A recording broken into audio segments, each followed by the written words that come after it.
Saya akan menjelaskan tentang konsep Pancasila sebagai sistem filsafat.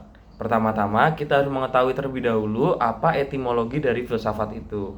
Jadi, istilah filsafat berasal dari dua kata dalam bahasa Yunani kuno, yaitu philen atau philos yang berarti cinta atau sahabat, dan sophia atau sophos yang berarti kebijaksanaan. Dengan demikian, secara etimologis filosofia atau filsafat berarti cinta kepada kebijaksanaan atau sahabat kebijaksanaan. Selanjutnya, saya akan menjelaskan tentang makna sistem filsafat itu sendiri. Sistem filsafat adalah ajaran-ajaran tentang kenyataan yang saling berhubungan. Selanjutnya, saya akan menjelaskan tentang pengertian filsafat berdasarkan watak dan fungsinya. Nah, ini ada 5 teman-teman. Yang pertama, arti informal. Filsafat adalah sekumpulan sikap atau kepercayaan terhadap kehidupan dan alam yang biasanya diterima secara tidak kritis. Selanjutnya, yang kedua ada arti formal. Filsafat adalah suatu proses kritik atau pemikiran terhadap kepercayaan dan sikap yang sangat dijunjung tinggi.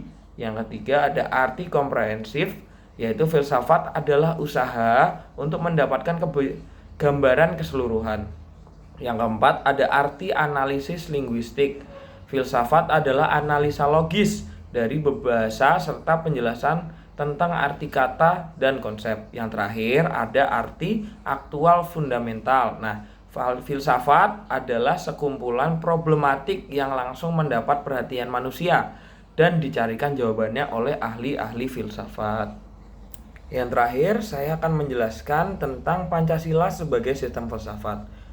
Pancasila sebagai sistem filsafat merupakan hasil perenungan yang mendalam dari para tokoh kenegaraan Indonesia. Hasil perenungan ini semula dimaksudkan untuk merumuskan dasar negara yang akan merdeka. Selain itu, hasil perenungan tersebut merupakan suatu sistem filsafat karena telah memenuhi ciri-ciri berpikir kefilsafatan, yaitu yang pertama, sistem filsafat harus bersifat koheren. Pancasila sendiri sudah bersifat koheren. Yang kedua, sistem filsafat harus bersifat menyeluruh. Nah, di Pancasila di sini dianggap sudah bersifat menyeluruh. Yang ketiga, sistem filsafat harus bersifat mendasar. Nah, di Pancasila ini sendiri sudah dianggap sebagai sistem filsafat karena Pancasila sudah dianggap menjadi sesuatu yang sudah mendasar dan bisa menjadi dasar-dasar negara seperti itu. Yang terakhir, yang keempat adalah sistem filsafat harus bersifat spekulatif. Nah, di sini Pancasila sudah dianggap bersifat spekulatif. Terima kasih. Yang selanjutnya adalah konsep dan urgensi Pancasila sebagai sistem filsafat. Sebelum kita masuk ke topik itu, alangkah baiknya kita mengetahui mengapa kita manusia memerlukan filsafat dalam kehidupan kita sehari-hari. Yang pertama adalah untuk menjajaki adanya kemungkinan-kemungkinan pemecahan, dan filsafat adalah filsafat adalah kemampuan untuk memperluas bidang-bidang kesadaran manusia agar dapat menjadi lebih hidup.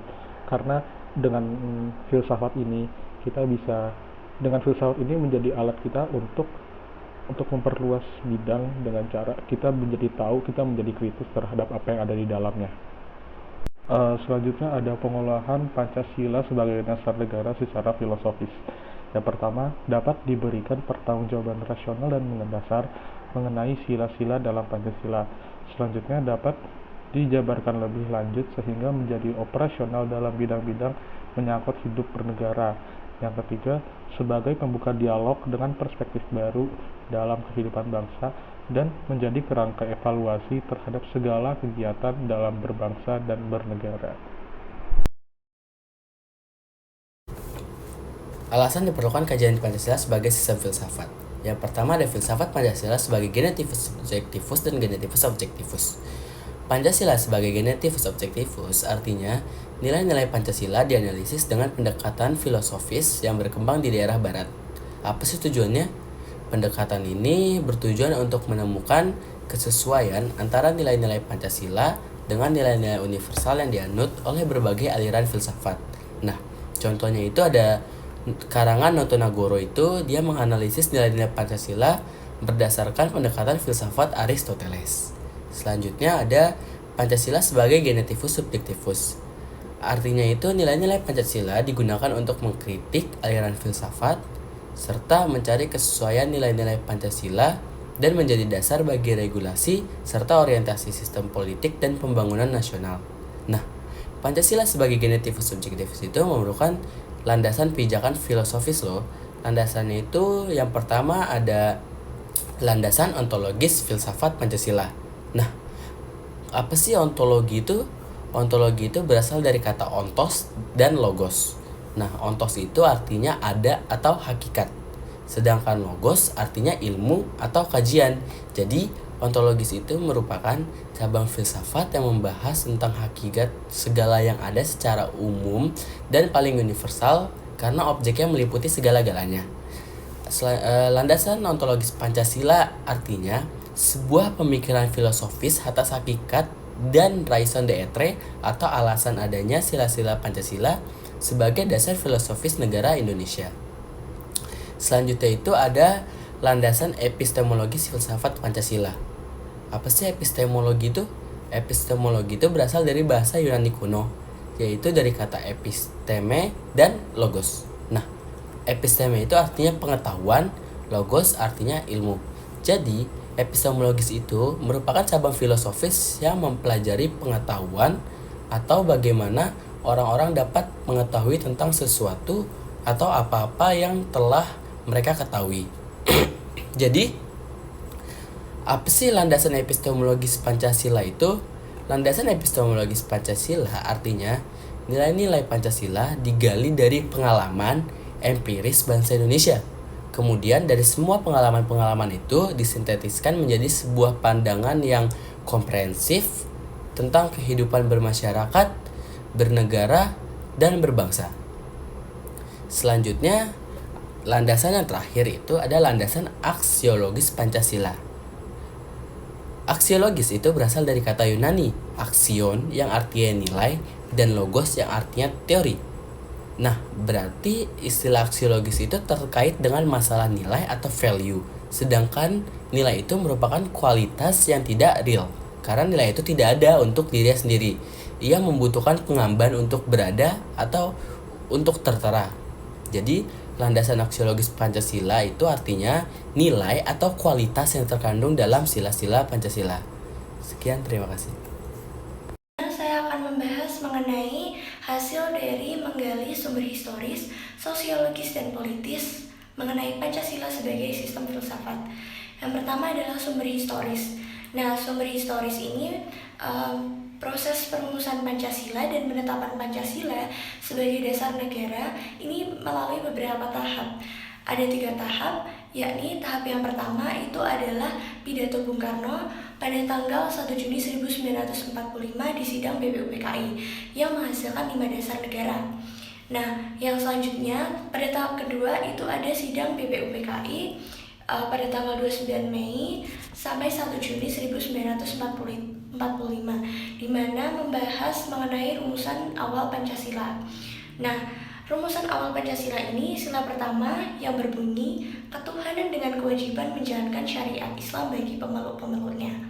Sedangkan pada tahap ketiga itu adalah sidang PPKI. Sidang PPKI ini menetapkan UUD Negara Republik Indonesia mengubah serta menyesuaikan sila-sila Pancasila.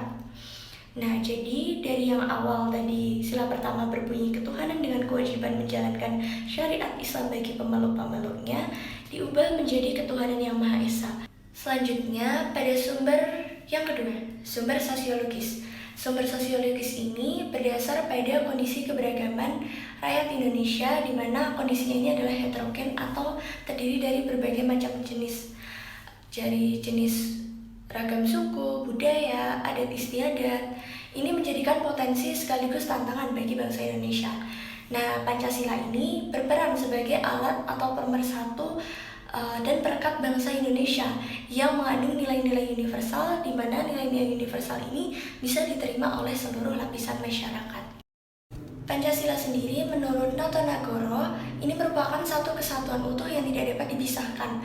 Jadi Pancasila ini sila-silanya saling terkait atau koheren, bahkan saling mengkualifikasi. di mana pada artinya ini sila pertama itu mendasari dan menjiwai sila kedua, ketiga, keempat, dan kelima. Sedangkan sila kedua ini mendasari sila ketiga, keempat, dan kelima dan dijiwai oleh sila pertama dan seterusnya. Nah, selanjutnya kita masuk yang ketiga, yakni sumber politis. Sumber politis ini pada dasarnya Pancasila ini merupakan hasil kesepakatan seluruh bangsa Indonesia yang diyakini sebagai dasar negara dan landasan pemerintahan. Pada awalnya, Pancasila ini merupakan konsensus politik yang kemudian berkembang menjadi sistem filsafat. Di sini terdapat dua macam pandangan. Yang pertama itu adalah pandangan dari Bapak Soekarno, dan yang kedua ini adalah pandangan dari Bapak B.J. Habibie. Pada pandangan Bapak Insinyur Soekarno, ini menganut dua inti, yakni yang pertama itu adalah konsep filosofis Grundslag atau dasar filsafat negara. Yang kedua ini kedudukan Pancasila yang diletakkan sebagai dasar kerohanian bagi penyelenggara kehidupan bernegara. Sedangkan pada Bapak B.J. Habibie, pandangan Bapak B.J. Habibie ini menyinggung mengenai faktor-faktor perubahan yang menimbulkan pergeseran nilai dalam kehidupan bangsa sehingga perlu adanya reaktualisasi Pancasila. Perkenalkan, nama saya Dita Dalila Akrab. Saya akan membahas materi bagian D, yaitu membangun argumen tentang dinamika dan tantangan Pancasila sebagai sistem filsafat. Pancasila sebagai sistem filsafat dikenal dengan istilah Philosophie Grundslag, yaitu mana gagasan tersebut memiliki makna dasar filosofis yang di atasnya itu didirikan bangunan negara yang berdaulat. Istilah tersebut berasal dari bahasa Belanda, yang dimana lag artinya norma, grans artinya dasar, dan philosophie yaitu bersifat filsafat. Gagasan tersebut merupakan perenungan dari filosofi Soekarno, yang dimana rencananya berdirinya Indonesia merdeka. Dan ide tersebut mendapatkan respon yang baik dari berbagai kalangan. Dan pada saat sidang BPU PKI pertama, yaitu 1 Juni 1945, yang membahas rumusan dasar negara. Dan pada saat rapat tersebut, ada 3 tokoh yang mengusulkan asas-asasnya mengenai dasar negara, yaitu Mr. Muhammad Yamin, kemudian Insinyur Soekarno, dan Mr. Supomo. Ide tentang filosofi Grundslag ini merupakan tidak diuraikan secara rinci, lebih ke adagium politik untuk menarik perhatian anggota sidang pada saat itu, dan bersifat teoritis.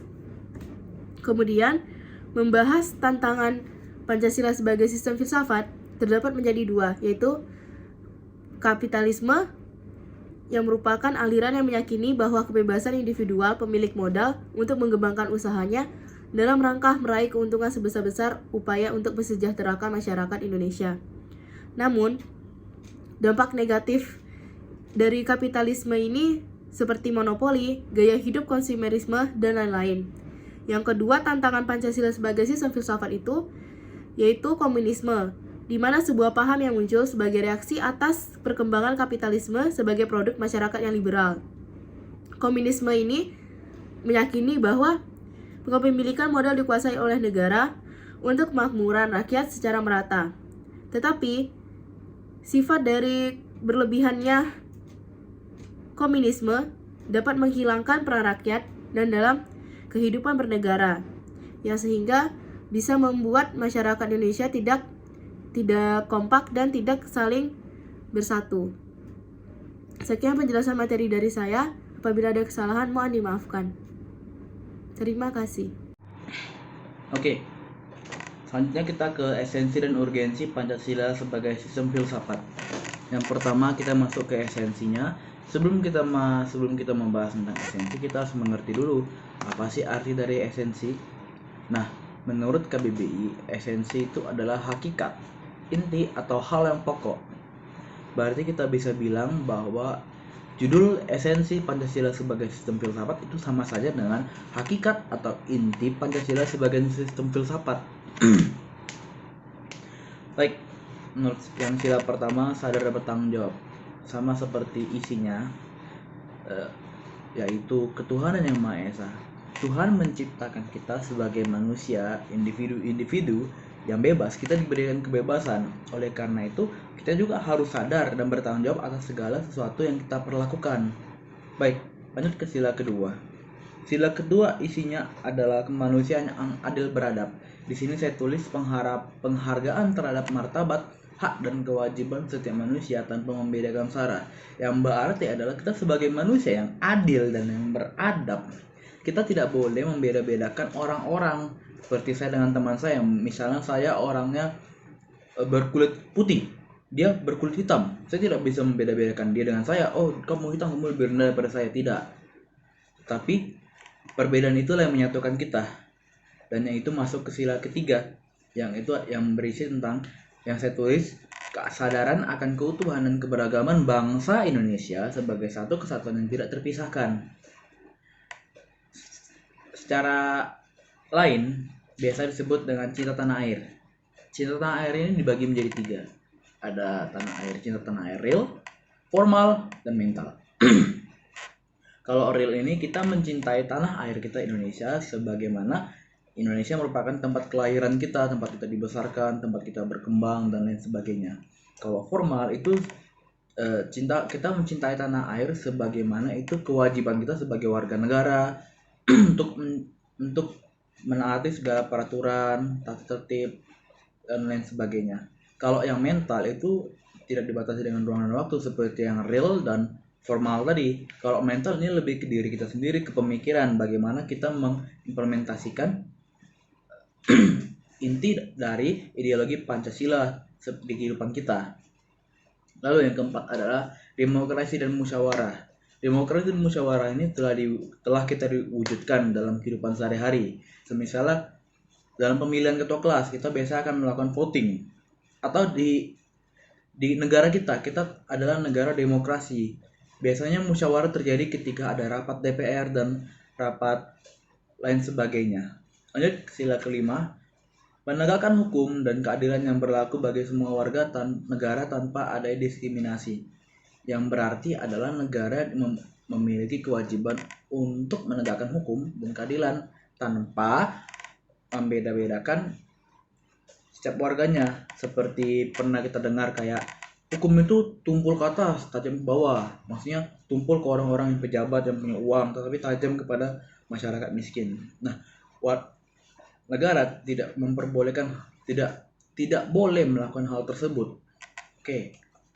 Itu tadi esensi. Sekarang kita lanjut ke urgensi Pancasila sebagai sistem filsafat. Kita kembali lagi ke kata-katanya, urgensi. Menurut KBBI, urgensi atau noun itu kalau nggak salah kata benda, kata benda yang berarti keharusan yang mendesak atau hal yang sangat penting. Berarti saya bisa ubah kata-kata menjadi dari urgensi Pancasila sebagai sistem filsafat menjadi keharusan yang mendesak yang menjadikan Pancasila menjadi sistem filsafat. Baik. Di sini ada 4 poin. Poin pertama adalah Pancasila sebagai sistem filsafat memulihkan harga diri bangsa Indonesia menjadi bangsa yang merdeka dalam politik, yuridis, dan juga merdeka dalam mengemukakan ide-ide pemikirannya untuk kemajuan bangsa baik secara material maupun spiritual. Yang berarti yang pertama, merdeka dalam politik yuridis. Yang berarti kita sebagai bangsa yang merdeka, kita bisa menentukan arah negara kita sendiri tanpa adanya intervensi dari negara luar maupun pihak ketiga. Dan juga merdeka dalam mengemukakan ide-ide pemikiran. Kita merdeka juga dalam pemikiran kita. Kita bebas untuk beropini dengan tujuan untuk kemajuan bangsa kita, baik secara material maupun spiritual. Seperti itu. Lanjut yang kedua adalah poin kedua, Pancasila sebagai sistem filsafat membangun alam pemikiran yang berakar dari nilai-nilai budaya bangsa Indonesia sendiri sehingga mampu dalam menghadapi berbagai ideologi dunia. Nah, ini kembali dari yang poin pertama itu dari secara ke Indonesia, satu Indonesia sebagai bangsa. Yang kedua ini adalah sebagai masyarakat. Sebagai masyarakat kita mengimplementasikan Pancasila sebagai dasar dari pemikiran kita, karena kita tidak mungkin tidak akan mendapatkan seperti efek dari pemikiran-pemikiran orang luar. banyak sekali ideologi-ideologi di luar sana, bukan cuma Pancasila. Seperti ada individualisme, ada seperti liberalis, ada seperti pemikiran kapitalis, komunis, sosialis, fasisme, dan lain sebagainya. Oleh karena itu, Pancasila harus dijadikan dasar dari pemikiran kita sebagai masyarakat. Lanjut, adalah ketiga, Pancasila sebagai sistem filsafat dapat menjadi dasar pijakan untuk menghadapi tantangan globalisasi yang dapat melunturkan semangat kebangsaan dan melemahkan sendi-sendi perekonomian. Yang berarti, yang tadi pertama sebagai bangsa, sebagai negara, yang kedua sebagai masyarakat, yang ketiga ini sebagai kelompok masyarakat. Kelompok masyarakat itu bisa seperti keluarga atau bisa seperti satu kecamatan, bebas. Yang penting itu lebih dari satu atau lebih dari 3 orang. Nah, yang berarti Pancasila sebagai sistem filsafat menjadi dasar pijakan lagi, dasar dalam menghadapi tantangan globalisasi. Nah, globalisasi ini kan tidak langsung masuk begitu saja. Tidak mungkin globalisasi yang awalnya kita tidak tahu seperti celana jeans. Tidak mungkin tiba-tiba, ada jeans langsung beli. Pasti kita awalnya berpikir, apa ini celana jelek? Tapi karena ada kita lihat teman kita kok pakainya rame-rame, kok pada pakai jeans, aku pengen juga. Nah, dari situlah persebaran globalisasi itu tersebut bisa terdampak ke kita. Nah, sekarang ini Pancasila menjadi dasar dari pemikiran kita juga untuk memfilter apa yang masuk ke dalam kelompok kita, ke dalam diri kita masing-masing. Baik, lanjut yang keempat adalah Pancasila sebagai sistem filsafat dapat menjadi the way of life sekaligus the way of thinking. Yang tadi pertama sebagai keseluruhan bangsa Indonesia, kedua masyarakat, ketiga kelompok, dan keempat ini lebih ke diri sendiri. Kenapa saya bilang diri sendiri? Karena the way of life, tidak mungkin the way of life ini 2 orang.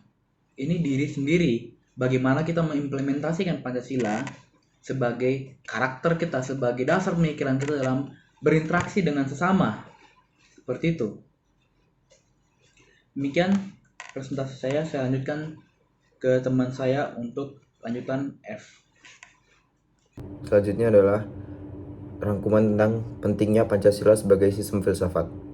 Pancasila sebagai sistem filsafat ini sudah dikenal sejak para pendiri negara membicarakan dasar filosofis negara dan pandangan hidup bangsa. Ada 2 pendekatan yang berkembang dalam pengertian filsafat Pancasila, yaitu Pancasila sebagai genetivus objektivus dan Pancasila sebagai genetivus subjektivus. Genetivus objektivus sendiri meletakkan Pancasila sebagai objek. Misalnya, Pancasila sebagai pedoman dalam bentuk kebijakan merupakan contoh dari penggunaan Pancasila sebagai fokus atau objek yang mempengaruhi pembuatan kebijakan. Sedangkan dari sisi genetivus subjektivus sendiri meletakkan Pancasila sebagai subjek. Misalnya, Pancasila dapat dilihat sebagai fondasi yang membentuk atau mengarahkan suatu konsep atau aspek kehidupan dalam masyarakat Indonesia. Pancasila sebagai sistem filsafat sendiri mengandung pandangan, nilai, dan pemikiran yang dapat menjadi inti dan isi pembentukan ideologi Pancasila. Dan pentingnya Pancasila sebagai sistem filsafat ialah agar dapat diberikan pertanggungjawaban rasional atau pertanggungjawaban yang masuk akal mengenai sila-sila di dalam Pancasila itu sendiri. Sekian.